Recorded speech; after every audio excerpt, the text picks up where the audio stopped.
been here before. Do you hear the dust whisper on the wind?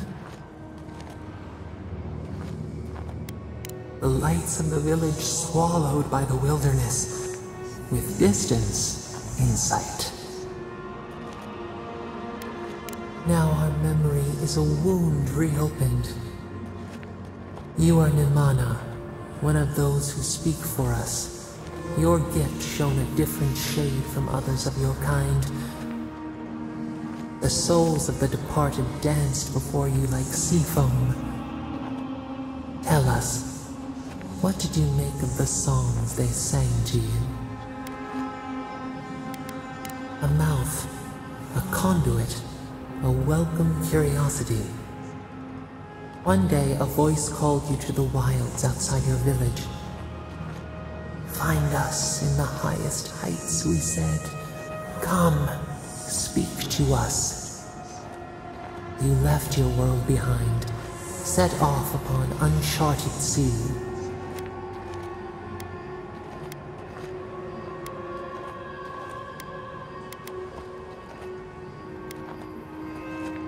Cocoon, a traveling cloak, break down to transform the self.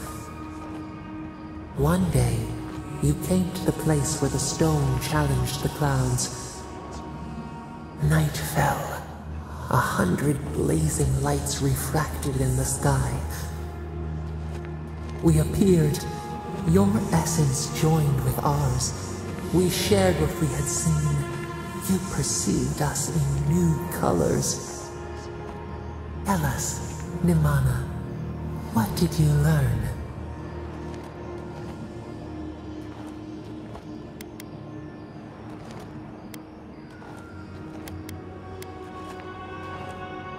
The bee pollinates the blossom. One hand serves the next. You sailed home to the village, eager to share what you had seen.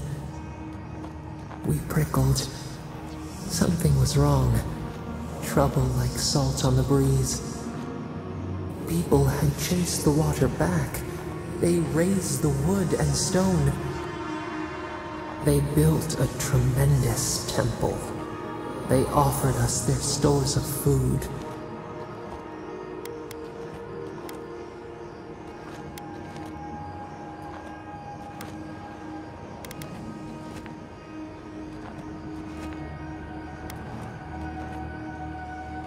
Trap the falcon, clip its wings.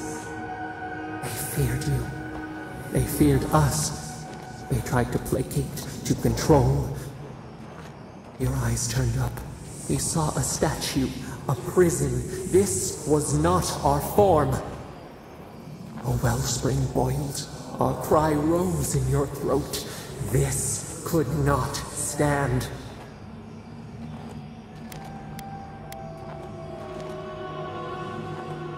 A tongue bitten. You hung your head. They piled the offerings higher. Why did you not speak for us?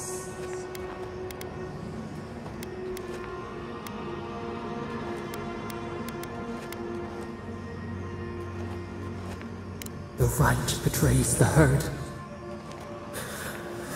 The ground shakes. The thorns prick. A crack carves through the pillars. Why?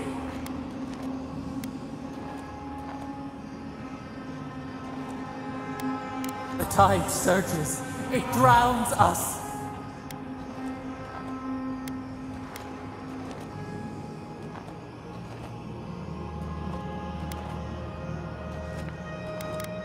We thought, no.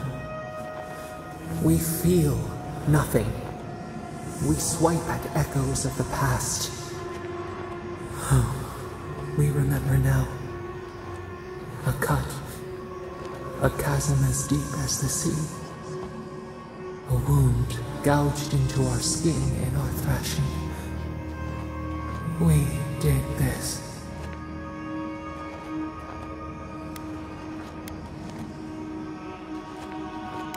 Purge the poison. Let it out. The only path is through.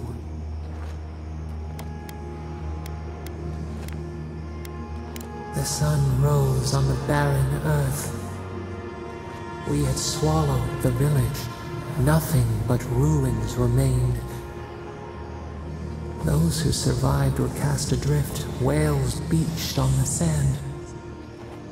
You could have led them, but in the chaos, you had disappeared.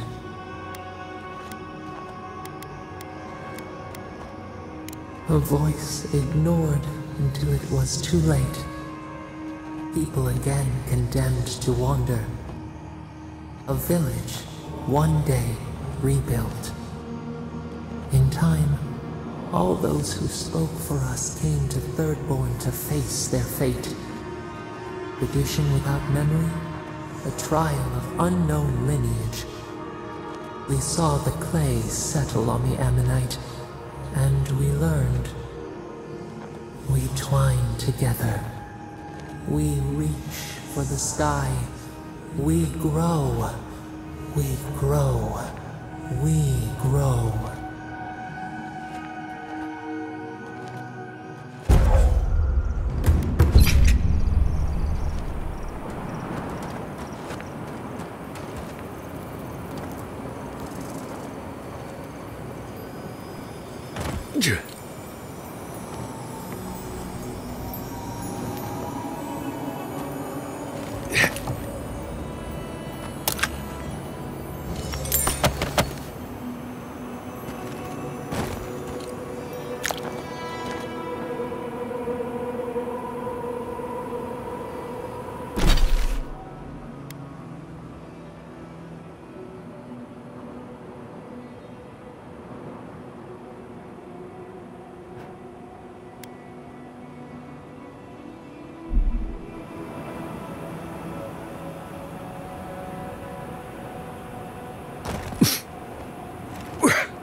For the camp of an official Adiran envoy, I was expecting a little more. A proper bed, at least. But I suppose this will do for now. As long as you have a bath, of course. Oh, lovely to hear that. Not only am I in an Adiran camp, I'm in a cheap Adiran camp. But, as riveting as it is to complain about our accommodations, I imagine you have another topic in mind?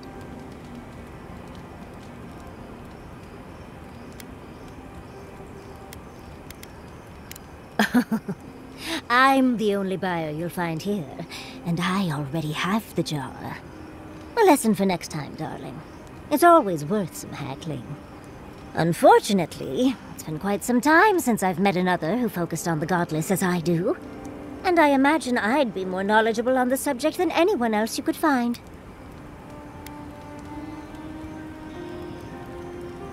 I've yet to be burned in a single flame trap, and I don't intend to start anytime soon. Fair guess, though. When I got my first grimoire as a child, I was trying out some of the fancy new spells I'd been given. I was attempting a simple illusion spell, but I must have slurred my words. The next thing I know, everything was on fire. I mean, my arm wasn't the only casualty. What is childhood but for silly things? When else can you get away with arson? My father was able to pull me from the flames as my mother doused them. I burned myself badly enough to give myself some vivid dreams, but the house still stood at the end. Of course. Now I only burn those that deserve it, like mosquitoes and university administrators. The only lasting damage was my burn mark and the dreams.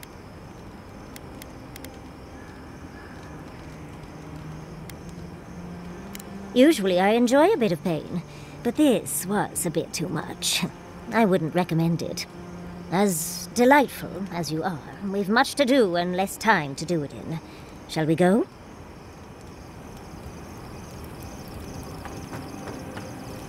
Oh, Envoy, might I steal a moment of your time?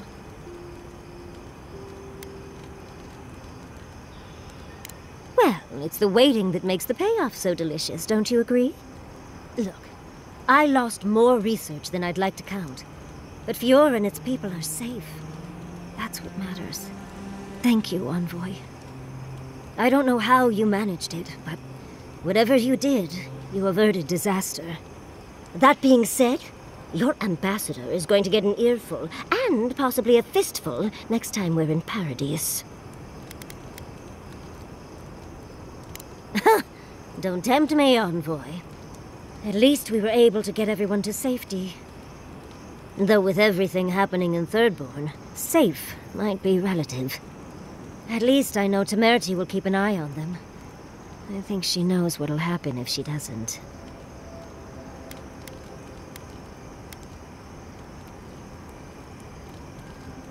Long enough that I trust her to do her best by everyone. You see, Emerald Stair has Naku Tedek. For a young and aspiring godless scholar, it was a godsend, if you'll forgive the pun. And, as a young-at-heart godless scholar, I've traveled outside the stair to other ruins. That's how I met Temerity. Thirdborn's close to Naku Kubel, and a girl's gotta eat sometime.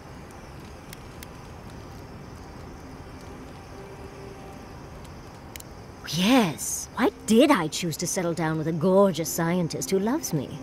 What a mystery. I still go out often. I've catalogued many ruins, but there are always more.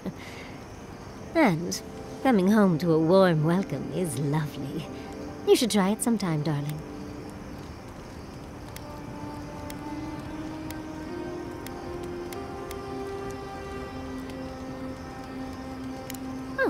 Then surely you can understand the appeal. You say many. After such a long voyage home, I just hope you'll have the stamina to properly thank everyone. Oh, part of it is my sparkling personality, of course, but a larger part of it is time. It's hard to hate someone when they drop by your lab with lunch after you've forgotten to eat again. My mother always said that the way to a man's heart was through his stomach. Quilici and I got together the old-fashioned way, though. I saw a beautiful man across a smoky tavern. Then I dazzled him with my delightful personality. Then he showed me an abandoned ruin outside of town, and I was hooked.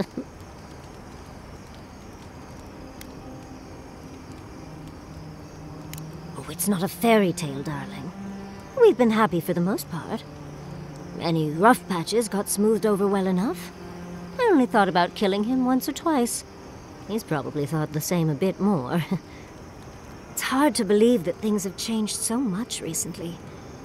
Any sense of safety just went poof. It makes you wonder how everything will turn out.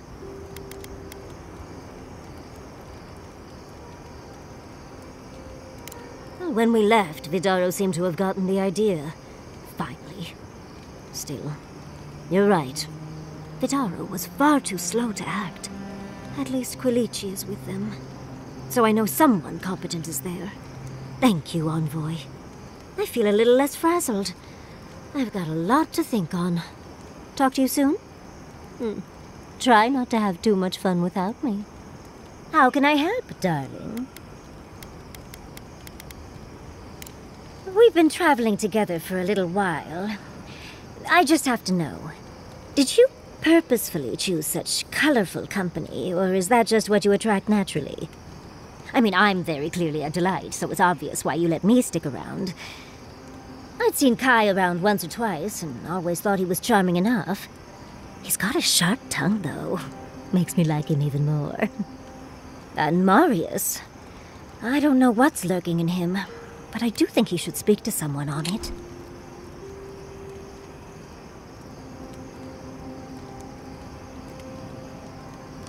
If he reaches out, do try, will you?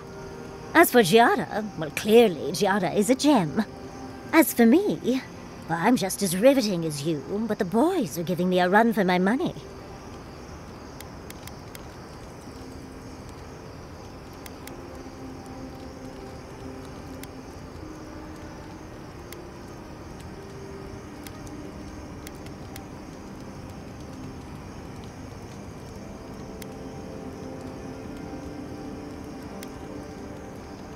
You've got the thorn of a secret god inside of you. I think your uniqueness goes without saying, my dear envoy. You do strike me as a people person. Tell me, do you get along with all you meet?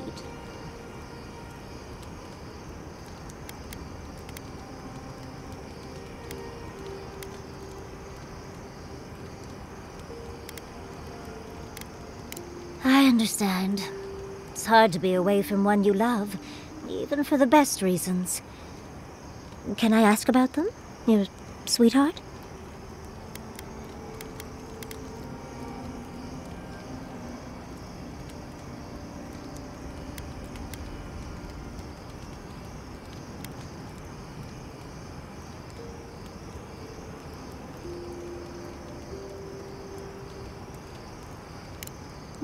Putting that experience taming wild stallions to good use, is she? A woman after my own heart. And here I thought I had a wild youth exploring ruins. You might be putting me to shame, dearie.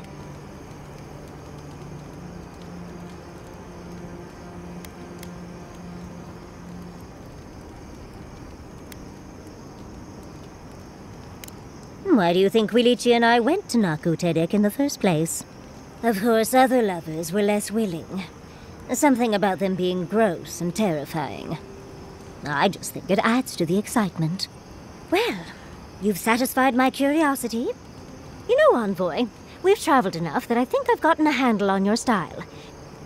Style of fighting, I mean. Your fashion sense is more opaque. But listening to your incantations, they could use some tightening up. I could probably teach you a thing or two, if you're up for it. What do you say?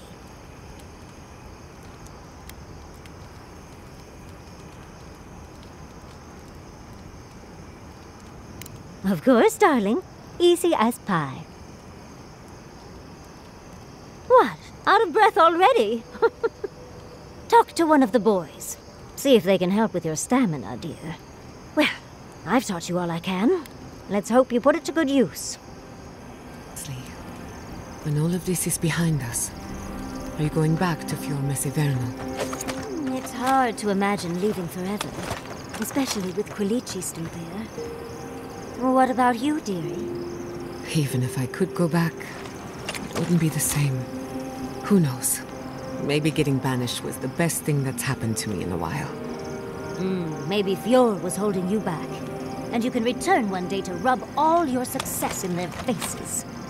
You're too kind to me, Yatsli. I don't deserve you. Oh, for all you put up with from me, I'm sure I could be kinder.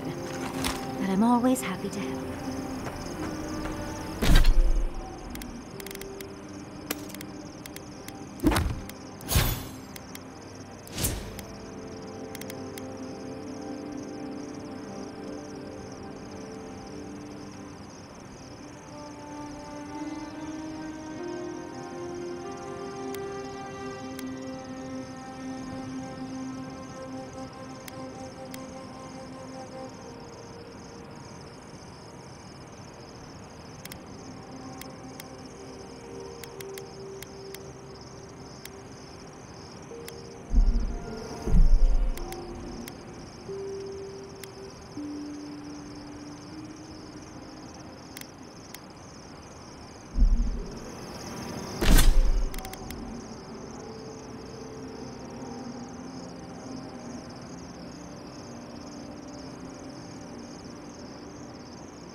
Oh, Envoy.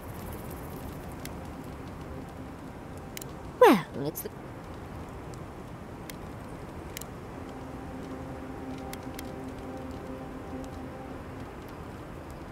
Long enough.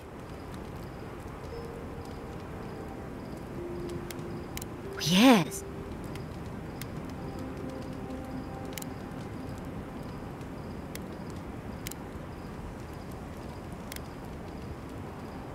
Oh, it's not a fairy tale, darling.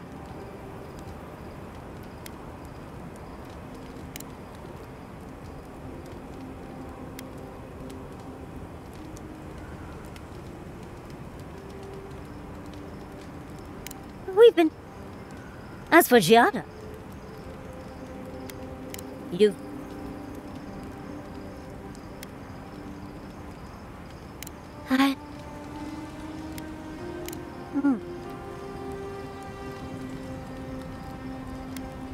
Why do you think Quilici and I went? Of course, other lovers. I just think it adds to... Well, you've You know, Envoy, we've traveled enough that I think I've gotten a style of... But listen, I could probably teach you a thing or two, if you're up for it. What do you say? If such a thing is even possible. For me, at least. What? Out of breath already? Talk to one of the boys. Well...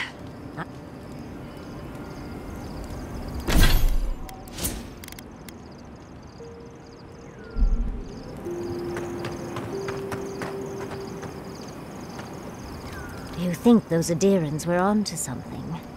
Or were they onto something before you ended their studies? Do you think they could have cured the Dream Scourge?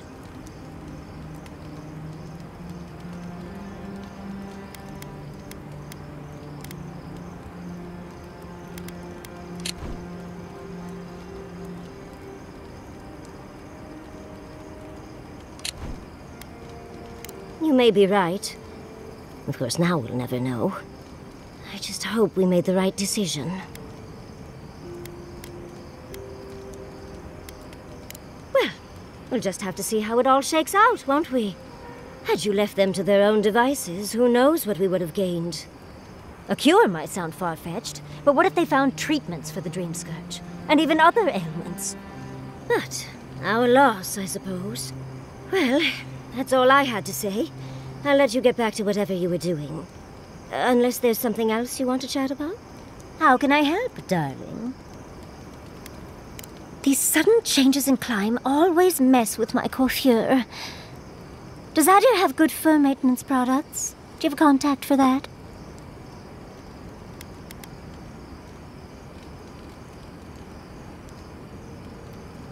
It can't be any worse at this point. Truly, just a good long brushing through all my fur alone would do wonders. I've got some time before we see Quilici again, at least. It'll give me time to find something to remind him of what he's missing.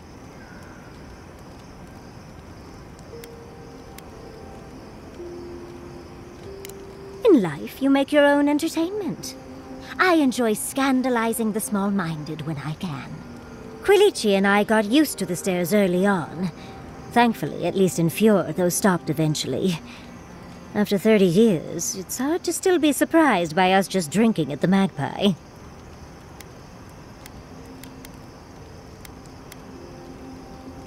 Oh, she was still young.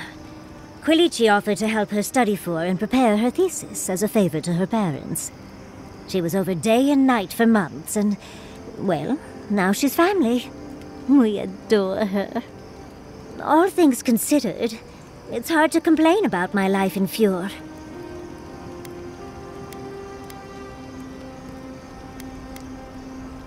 You're too sweet. As much as I enjoy our little chats, dearie, we should really get going. Oh, but if you do end up finding any liniments, be sure to help a girl out. Well, I suppose you've earned that much. And I do enjoy rewarding tenacity. Though between your dreams and mine, it's a wonder anyone gets any sleep around here.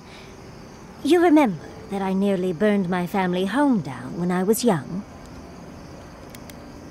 It was an accident, and I paid for it. My parents refused to buy me more spellbooks for years. Well, shortly after all that fuss, the dream began.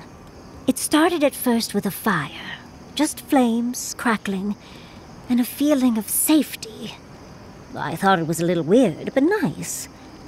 But then the dream kept coming back, night after night. I learned more every time. I saw that it was a fire in a hearth, and that hearth was in an old library. I assumed it was a library, at least, to explain why there were so many tablets lining the walls.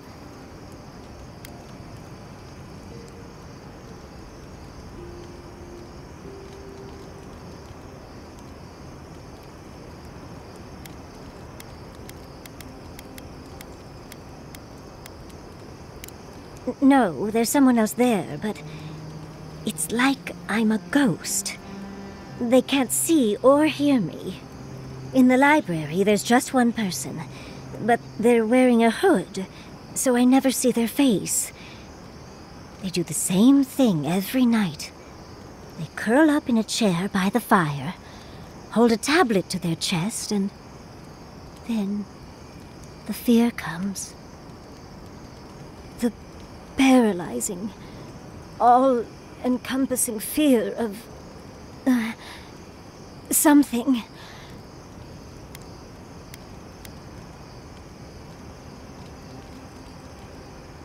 Just the noise. A low, deep banging starts, and it rattles through your bones and shakes you to your core. And it replaces the beat of your heart with this droning on and on and on until you forget every other sound you've ever heard.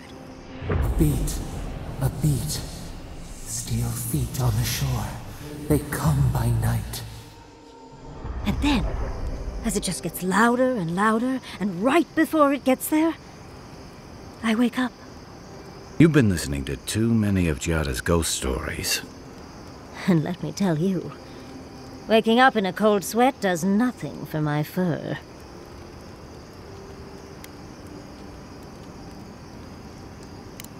How sibilant. No. Just that it's all-encompassing. It's strange. I've not told many of the details of my dream. I suppose I must like you quite a bit, Envoy. Don't let it inflate your ego too much. I suppose we should try and get some rest now. I'll have some tea ready for when we awaken later.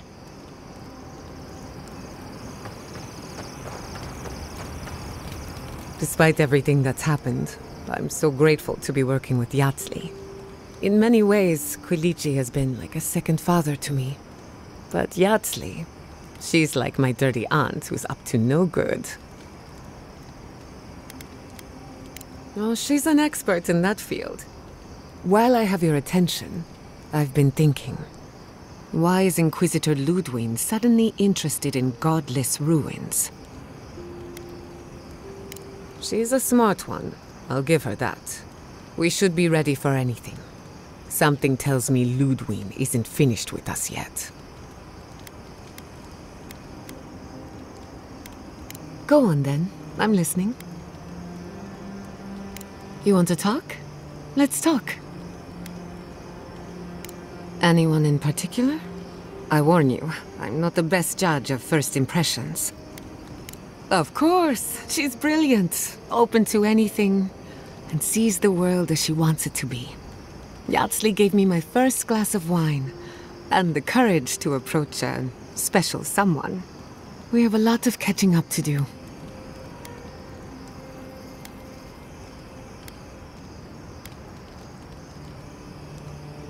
No one to get jealous over. To call it a relationship would be an insult to the word. But it was fun while it lasted. Animancy is the study of life. Unfortunately, we get so busy that we forget to live. So a little roll in the hay is good for the soul. Yatsli taught me that. Well, not the part about rolling in the hay. That was my idea, and I don't recommend it. Indeed, old friends. When they died, Yatsley protected me. Made sure I had one consistent person in my life. I think that's why she gave me that glass of wine. Why she encouraged me to live my life to the fullest. She was making sure I hit all the milestones I could have missed. Now that she's traveling with us, maybe she can teach you a thing or two. I think that covers everyone. And if my good opinion changes, you'll be the first to hear about it. What's on your mind? What are you so curious about? Thanks for talking. Listening to Yatsley's thoughts about godless ruins is one thing. Bringing her along for the rest of the trip is something else.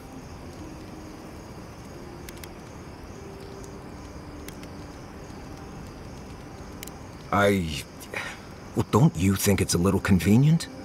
You need to go somewhere no one ever goes, and here she is to show you the way. If she's read anything about the garden, it was written centuries ago. Obviously, things have changed since then. Bothered? Pedraku. It's my job to guide you as safely as possible. What you're doing isn't safe.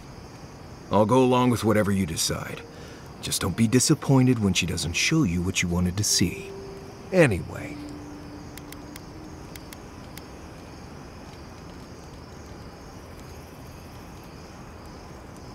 Let's make sure they're not listening.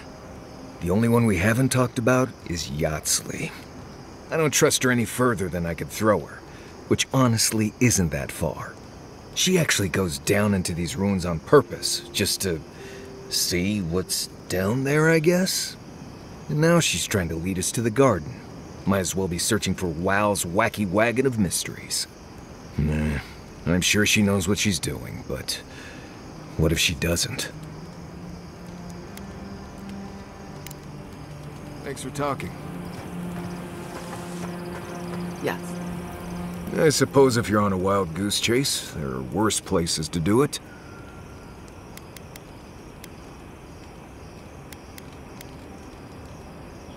I thought I'd give it a try, see how it feels.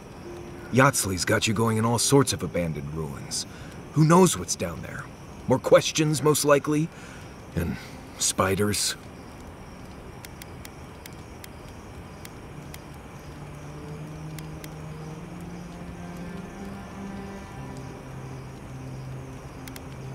Nothing, I'm fine. Forget I said anything. I just want to make sure we've covered all the options before we dive headfirst into another deadly ruin.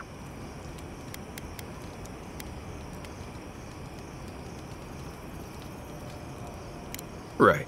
Just keep it in mind, I guess. Anyway. Pleasant dreams. Thirdborn. If it weren't for the Leviathan skeleton in the middle of town, I'd hardly recognize the place. 6 years ago. Feels longer now. You ever come back to a place and feel like the buildings are smaller and the colors are duller? It's not that I've gotten tired of the place. It's like it's shrunken and dried out, like an old gourd. Thirdborn was always this rugged oasis, dangerous and out of the way, but bursting with vitality. It was a harbor for larger-than-life types, people like Capo, the Leviathan Slayer, and Tama. Glory seekers, trophy hunters, warriors trying to leave their battles behind. People who built around their stories and their scars.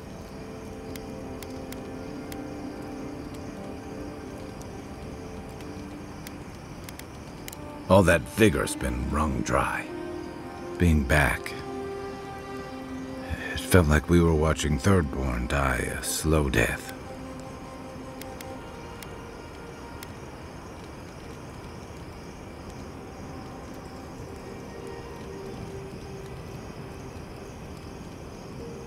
True, but I can't help but feel that the Thirdborn I knew 6 years ago would have faced it better. I think what's eating at me is that Thirdborn seems rudderless, The Dream Scourge is one threat. Conflict with Adir is another. The Living Lands is changing, and Thirdborn feels like a barnacle on a moving ship. Temerity's leading them as best she can, but towards what? What are we doing out here besides surviving?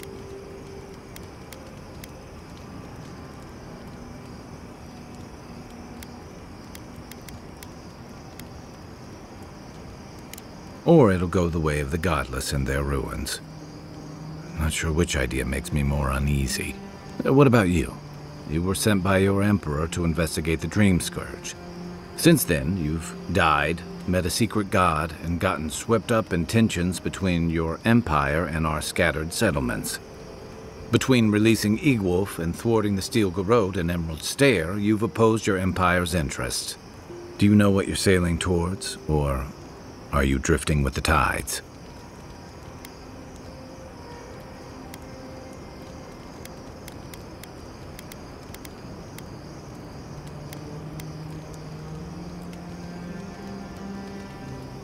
That kind of clarity is rare. Thanks for talking. I hope Thirdborn is able to find its way somehow.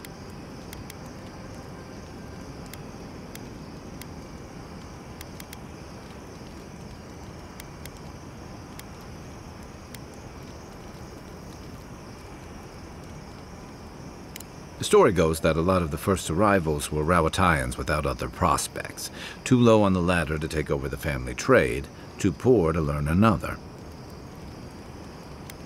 Exactly. Rawatai's an inhospitable environment, to say the least, so my people have a proud tradition of seeking our fortunes elsewhere. Rawatai's got a big navy that always needs fresh blood, and there are plenty of opportunities for large, colorful mercenaries and bodyguards all over Aora. You got it. It's hard to say when Thirdborn was properly founded. It started as a convenient harbor for pirates and mercs to lie low. Bold, or desperate, fishing crews from Rawatai would follow seasonal catches out here. That tells you something about the people willing to attempt it. Over time, those early arrivals built huts, a proper harbor, and walls to protect them from all the hungry things in the desert. Well, that brought in a steady trickle of veterans, ruffians, trophy hunters, and rugged eccentrics. People looking for fresh adventure, or running from the consequences of their old ones. Your words, not mine.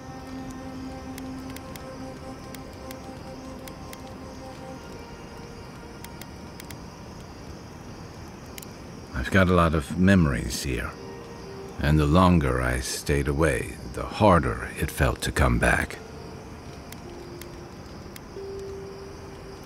Harder than I thought. Thirdborn's missing a lot of familiar faces. And the youngsters who've grown up and the new arrivals, they seem green, like they're cut from a different cloth, a more delicate one.